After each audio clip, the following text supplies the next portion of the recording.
Кроссоверы сегодня буквально захватили дороги.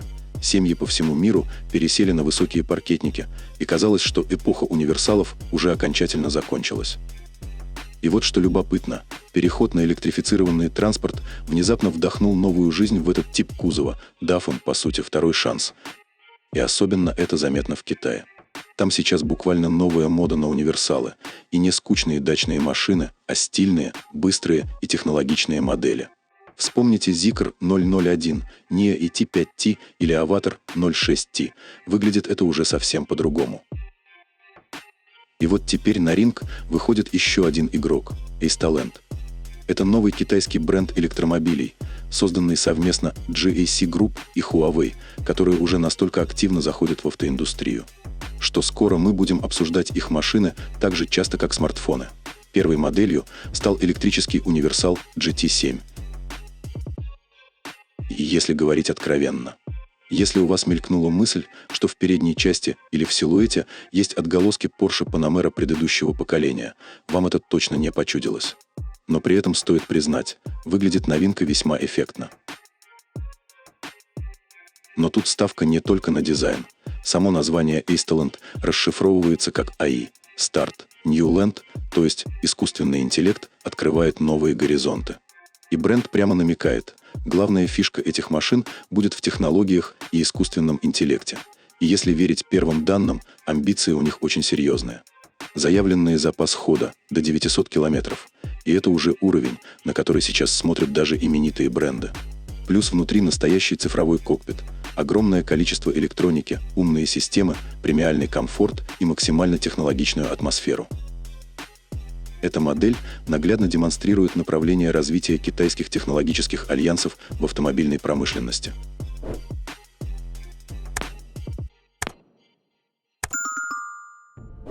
Стоит отметить, в начале, в отличие от уже привычных совместных брендов IT-гиганта с автопроизводителями, новый игрок Ace-Talent не входит в альянс HIMA.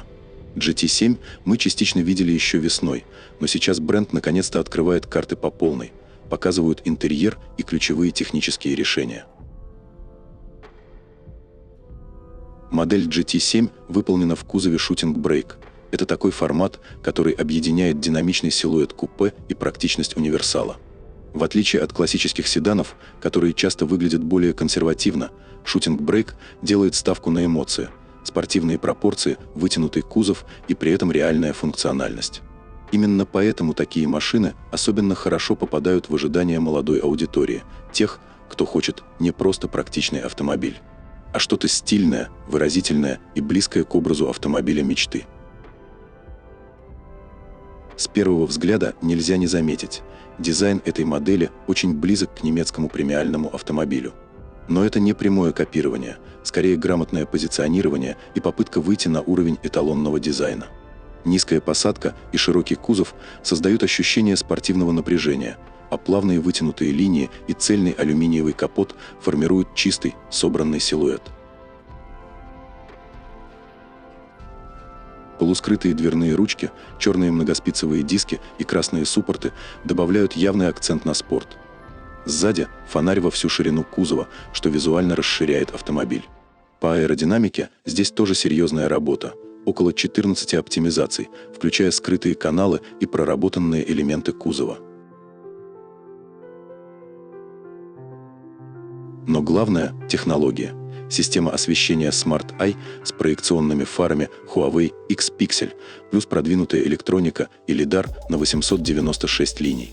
Такой сенсор способен видеть объекты высотой около 14 см на расстоянии до 122 метров, даже в полной темноте. И по факту, это уже не просто красивый универсал, это очень технологичный автомобиль нового поколения. Перед нами универсал с очень серьезными габаритами. Длина 5050 мм, ширина почти 2 метра, 1980 мм, высота 1470 и колесная база ровно 3 метра. Колеса тоже не из скромных – 19, 20 или даже 21 дюйм. Теперь интересный момент. Официально про пневмоподвеску и адаптивные амортизаторы не сказали ни слова. Но если честно, глядя на позиционирование и первые официальные видео, сомнений почти нет, они тут будут. Известно, что в проекте участвовали бывшие инженеры Aston Martin и McLaren. Речь про тонкую настройку управляемости через цифровые алгоритмы, устойчивость, вход в повороты, контроль баланса на скорости.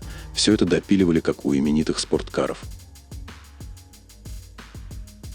Новенький GT7 – это тот случай, когда универсал уже сложно назвать просто семейной машиной. Базовая версия идет с задним приводом и 340-сильным электромотором. Но самое интересное – это полноприводная модификация с 3 моторами.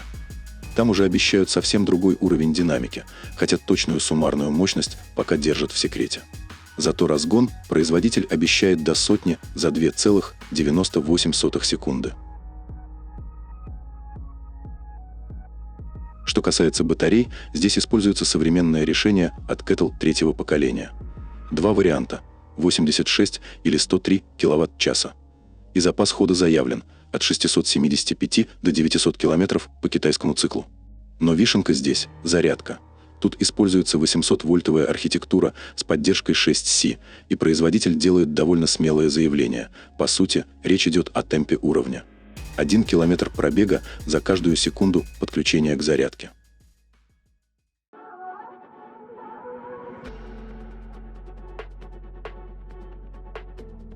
Интерьер универсала – это как раз тот случай, когда машину хочется рассматривать не меньше, чем ездить на ней. В салоне предлагают 3 варианта оформления – красный, черный и бежевый. В центре 15,6-дюймовый экран управления, а перед глазами водителя проекционный дисплей с огромной 88-дюймовой виртуальной зоной.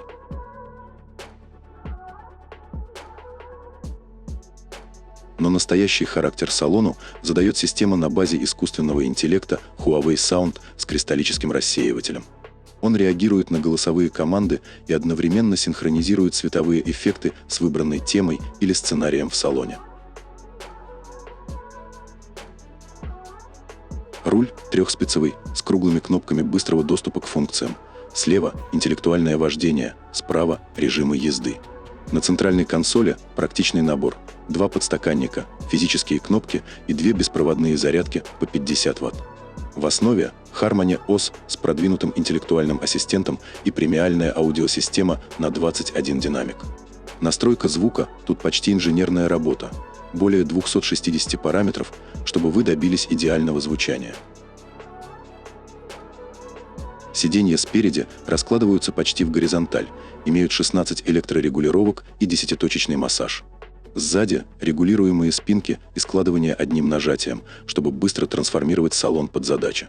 Плюс к этому безрамочные двери с двойными стеклами и огромная панорамная крыша на 2,2 квадратных метра с электрохромным затемнением в 9 зонах и даже наружные динамики на 1000 Вт. Причем они могут не только играть музыку, но и имитировать, например, рев двигателя.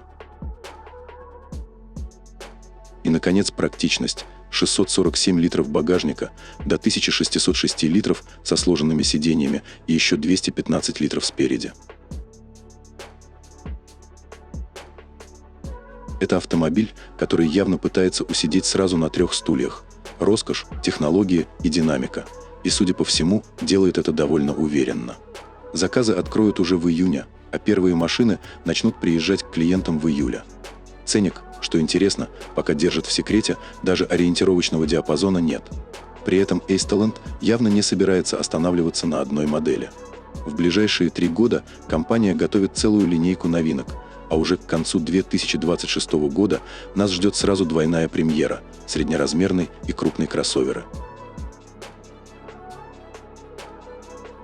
Это все на сегодня, но маршрут нашего канала только начинается. Ваш лайк и подписка – топливо для новых видео. Комментарии приветствуются, делитесь впечатлениями. Желаем вам ровных дорог, полной заправки и ярких поездок. До скорой встречи на канале.